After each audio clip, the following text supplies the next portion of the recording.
किसी भी मटेरियल की वो इलेक्ट्रिक या फिर मैग्नेटिक इफेक्ट को एक्सपीरियंस करे यानी कि महसूस करे, उसको हम बोलते हैं इलेक्ट्रिक चार्ज।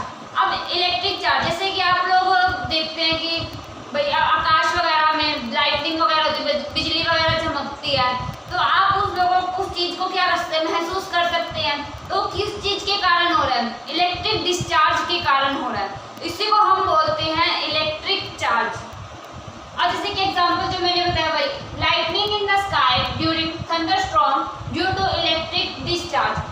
अब दूसरी डेफिनेशन है electrostat, the study of electric charge are rest is called electrostat. अब जो भी चार्जेस रेस्ट पर हैं हम उनकी स्टडी करेंगे, उसको हम बोलेंगे इलेक्ट्रोस्टैट। अब इलेक्ट्रोस्टैट्स में अब हम ये पढ़ने वाले हैं, हमें पता है कि दो टाइप के हमारे पास चार्जेस होते हैं, और ये बात सभी को पता है कि कौन कौन से टाइप होते हैं, पॉजिटिव चार्ज एंड एक नेगेटिव चार्ज। पॉजिटिव चार्ज कैसे मिलता है हमें, किसी भी इलेक्ट्रॉन को रिमूव करना किसी भी एक न्यूट्रल बॉडी से, यानी कि deficiency of electron is called positive charge. And और नेगेटिव चार्ज क्या होता है, किसी भी न्यूट्रल बॉडी से हम इलेक्ट्रॉन को लेते हैं उसको हम बोलेंगे नेगेटिव चार्ज। तो मतलब कि कमी होना इलेक्ट्रॉन की तरह से, मतलब ये सब पॉजिटिव नेगेटिव चार्ज हम कॉमन बात है, और ये सब भी जानते हैं पॉजिटिव चार्ज क्या होता है, नेगेटिव चार्ज क्या होता है।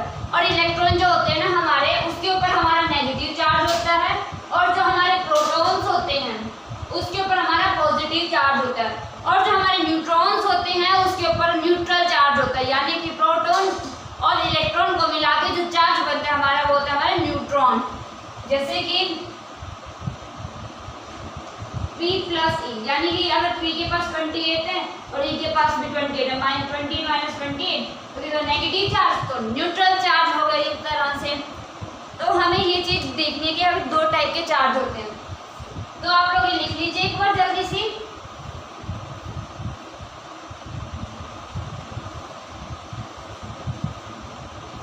अब हम लोग कुछ प्रॉपर्टी डिस्कस करेंगे कि हमारे पास कौन कौन सी प्रॉपर्टी होती है इलेक्ट्रोस्टैट के अंदर।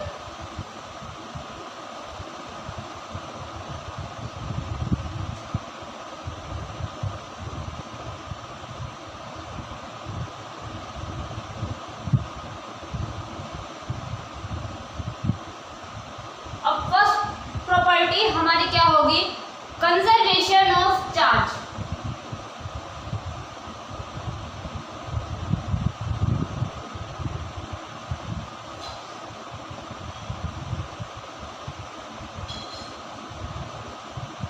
कंजर्वेशन ऑफ चार्ज का मतलब क्या हो गया, जैसे कि आप लोगों ने अपनी मतलब कि 9th क्लास में ये सब स्टडी किया होगा कि चार्ज को ना तो हम क्रिएट कर सकते हैं, ना ही हम चार्ज को डिस्ट्रॉय कर सकते हैं, चार्ज जो मतलब कि ट्रांसफर कर सकते हैं, ऐसा कुछ आप लोगों ने पढ़ा होगा इसके बारे में।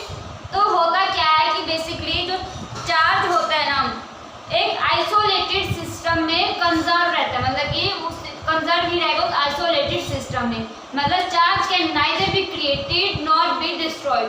ये हमारी फर्स्ट प्रॉपर्टी है कंजर्वेशन ऑफ चार्ज। अब हमारी सेकंड प्रॉपर्टी आती है additive property.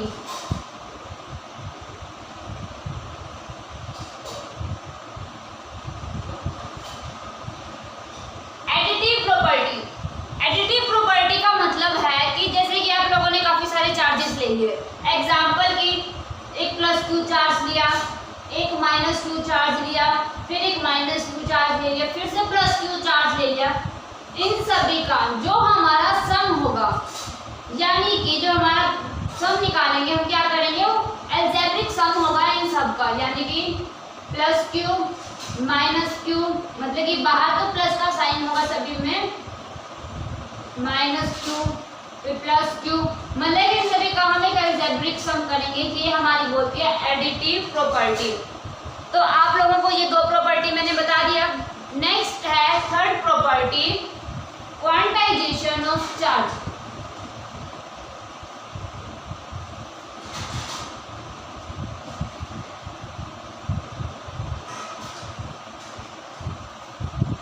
Quantization of charge का मतलब क्या होता है, जो टोटल चार्ज होता है बॉडी के ऊपर वो इंटीग्रल मल्टीपल होता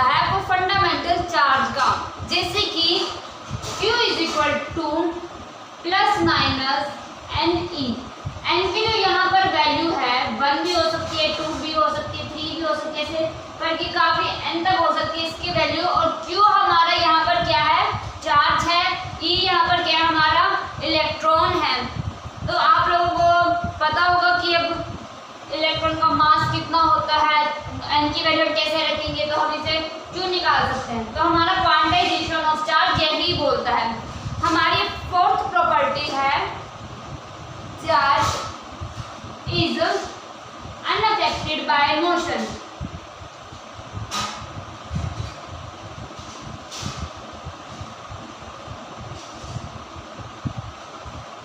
अब इसका मतलब क्या है कि चार्ज के ऊपर मोशन का कोई भी इफेक्ट नहीं पड़ता। इसका मतलब ये है कि वेलोसिटी हो, एक्सेलरेशन हो, कुछ भी हो, चार्ज को उससे मतलब नहीं है। मतलब कि charge on a body remain unaffected of its velocity, यानी कि चार्ज अगर रेस्ट पर है तो जो चार्ज मोशन पर होगा वो दोनों इक्वल ही होंगे। इसका मतलब यही है कि charge at rest is equal to charge in motion. And एक लास्ट प्रॉपर्टी हमारी है फिफ्थ प्रॉपर्टी। ये सबसे कॉमन प्रॉपर्टी है एंड आप लोग जानते भी हैं इस प्रॉपर्टी के बारे में। Like charges repel each other and unlike charges attract each other. ये तो कॉमन प्रॉपर्टी है, तो याद रखने की भी जरूरत नहीं, तो कॉमन याद भी हो जाती है आप लोगों को। यानी कि प्लस प्लस जो चार्जेस होंगे वो एक दूसरे से दूर भागने की कोशिश करेंगे और जो नेगेटिव पॉजिटिव चार्जेस होंगे वो एक दूसरे के पास आने की कोशिश करेंगे। और ये आप एग्जांपल समझ गए होंगे अब कैसे, कि मतलब कि अनलाइक चार्जेस जो है हमारे वो दूर जाएंगे और लाइक चार्जेस, सॉरी गलत बोल दिया मैंने, अनलाइक चार्जेस हमारे पास आएंगे और लाइक चार्जेस हमारे दूर जाएंगे। तो ये थी हमारी 5 प्रॉपर्टीज इलेक्ट्रोस्टैट की। तो आप लोग इसको अच्छे से लिख लीजिए एक बार, जो मैंने बताया आपको इसके बारे में।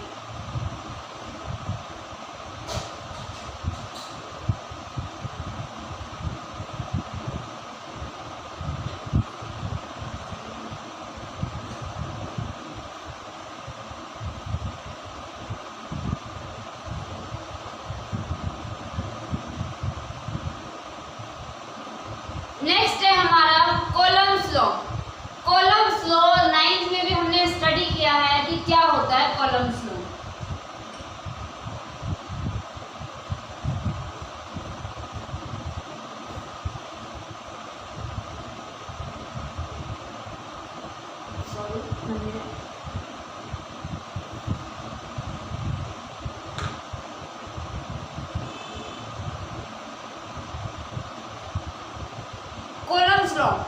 कॉलम्स लॉ को देखकर आप लोगों को अगर कुछ समझ में आता है तो मैं नहीं बताती, वैसे आप लोग एक बार फिर भी देख लीजिए कि कॉलम्स लॉ कितना इजी है बिल्कुल ही समझना। और आप लोग ऑलरेडी वैसे भी इसे जानती हैं कि कैसे करते हैं हम लोग। इसमें होता क्या है कि जो हमारा फोर्स होता है, कॉलम्स लॉ की स्टेटमेंट होती है कि वो ये बोलता है जो फोर्स होता है ना वो हमारे दो चार्जेस हैं Q1 एंड Q2, उसके डायरेक्टली प्रोपोर्शनल होगा एंड जो उनके बीच का डिस्टेंस है, यानी कि देखो जैसे दो चार्जेस है मेरे पास Q1 charge and Q2 charge. अब इनके बीच का जो भी मेरे पास डिस्टेंस होगा R डिस्टेंस,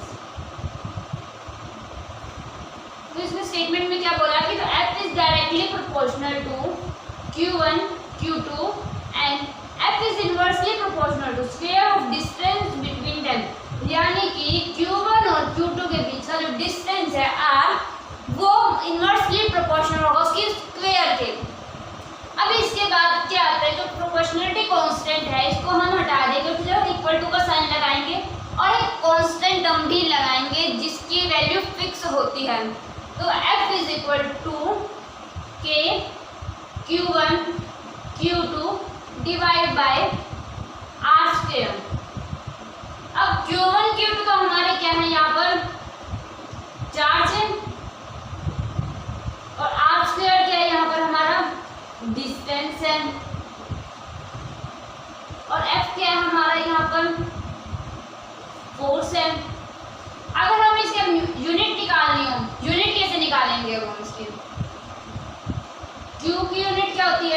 कॉलम, इसकी भी यूनिट कॉलम हुई, इसकी यूनिट क्या हुई मीटर स्क्वायर। यानी कि अब आप मतलब ये भी लिख सकते हैं, खाली इसको कॉलम स्क्वायर मीटर स्क्वायर से कुछ भी मतलब कि लिख सकते हैं। और यहाँ पर मेन बात ध्यान देने की यही है कि अब जो k है, k की वैल्यू क्या होगी। यहाँ k की वैल्यू कोई वन वैल्यू नहीं है कि भाई k को हमने हटा दिया यहाँ से वन लगा कर तो हट गया, ऐसा नहीं है। यहाँ k की वैल्यू फिक्स है 9 इंटू 10⁻⁹। k की वैल्यू जो है वो बिल्कुल फिक्स है। अब हम क्या करेंगे, जो k है ना, k को हम लोग ये भी लिख सकते हैं 1/4πε0। ठीक है। अब मतलब कि ε0 कहाँ से, अब आपको ये भी तो पता होना चाहिए कि कहाँ से आई है हमारा। जो पहले हम k की वैल्यू 1/4πε। ठीक है। जो e है वो हमारा किसके इक्वल है k E0 के। ठीक है। अब जैसे कि आपको पता है E0 क्या है, यहाँ पे permittivity of free space between the, मतलब कि फ्री स्पेस की परमिटिविटी है फ्री स्पेस की, एंड k डाइलेक्ट्रिक कांस्टेंट है। तो इससे हमारे पास आ गया E equal to k E0, और k की वैल्यू अगर निकालनी हो हमें E अपॉन E0 हो गया हमारे पास। ठीक है। अब यहाँ पर हम क्या करेंगे, जो E की वैल्यू है ना वो ये रखने वाले हैं k E0। तो हमारे पास फोर्स आने वाला है इसे 1/4πε0 Q1 Q2 divide bye r²। तो ये था हमारा कॉलम लॉ। तो ये तो इजी है कॉलम्स लॉ। अब कॉलम्स लॉ में हमें सी की, ये सी है हमारा, इसकी डेफिनेशन पता होनी चाहिए कि आखिरकार ये सी है क्या चीज़, कैसे बना, कहाँ से आया ये सी। इसका मतलब ये है कि जो हमारा चार्ज होता है, जब हम इसको प्लेस रखते हैं, मतलब कि 1 मीटर के डिस्टेंस पर हम जब हम इसको रखते हैं, यानी कि 1 coulomb charge is the charge which when placed at a distance of 1 metre from an equal and similar charge in vacuum and air भी बोल सकते हैं, और वो रिपेल करेंगे दूसरे, यानी will repel it with a force of 9 into 10⁻⁹ Newton. This is called column, यानी कि 1 कॉलम। तो ये था हमारा कॉलम्स लॉ। तो ये डेरिवेशन जो है काफ़ी इंपॉर्टेंट डेरिवेशन है और इजी भी है डेरिवेशन। तो आप लोगों को ये वाली डेरिवेशन आनी चाहिए। तो आप फटाफट से इस डेरिवेशन को नोट डाउन कर लें पहले।